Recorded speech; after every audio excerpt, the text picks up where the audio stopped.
Vinayaka no வாங்கண்ணா விநாயகா நீ வருவன்னு நான் நினைக்கவே இல்லை. வேற லெவல் விநாயகா நீ. ஆமாப்பா விநாயகா. வருஷத்துக்கு ஒரு வாட்டி விநாயகர் சதுர்த்தி வந்தாதான் என் ஞாபகம் வரல உங்களுக்கு.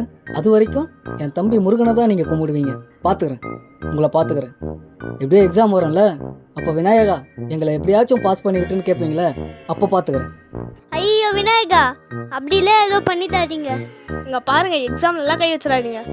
எல்லா எக்ஸாமும் உங்களை கும்பிட்டு போயிட்டே எழுதணும். தமிழ் எக்ஸாம் சரியாவே எழுதல, எப்படியாச்சும் பாஸ் பண்ணிட்டுருங்களேன். என்னை கும்பிட்டா மட்டும் நீங்கள் பாஸ் பண்ண மாட்டீங்க.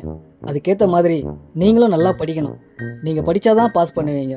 அதை விட்டுட்டு எல்லாத்துக்கும் என்னையே நம்பிட்டு இருந்தா அது உங்கள் தப்பு. ஐயோ, அப்போ தமிழ் எக்ஸாம் போச்சா? விநாயகா அவன் சுத்தமாக படிக்கல, அதனால அவனை ஃபெயில் பண்ணி விட்டுறேன். ஆனால் நான் நல்லா படித்தாலும் சரியா எழுதல, என்னை மட்டும் பாஸ் பண்ணி விட்டுறேன். சரி ஃபீல் பண்ணாதீங்க, முகத்தை இப்படி வைக்காதீங்க. இந்த டைம் உங்களை நான் பாஸ் பண்ண வைக்கிறேன். ஆனால் நெக்ஸ்ட் டைம் நீங்கள் தான் படித்து நீங்கள் தான் பாஸ் பண்ணணும். சரியா? ஓகே. கணபதி பாபா மோரியா, கணபதி பாபா மோரியா.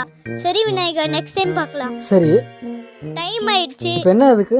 அண்ணா தூக்குனா, கடல்ல போய் கரைச்சிரு. என்னது, கடல்லையா? சரி சகன். கணபதி பாபா மோரியா. எனக்கு தண்ணினா அலர்ஜி, வேணாம். தூக்கு.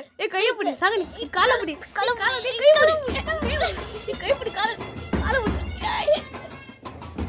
என்ன விநாயகா, ரெடியா?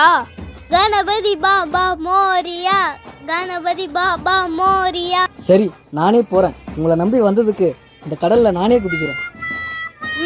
போங்க, நீங்களே போங்க, டைம் ஆயிடுச்சு, போங்க. விநாயகா பாய், அடுத்த வருஷம் பார்க்கலாம். பாய், ஹாப்பி ஜர்னி. சாகன், விநாயகர் இப்போ எங்க போறாரு தெரியுமா? அவர் அப்படியே பாம்பேக்கு போயிடுவாருண்ணா. வா நம்ம போலாம். எல்லாருக்கும் பிரச்சனைனா கடவுள்கிட்ட போவாங்க.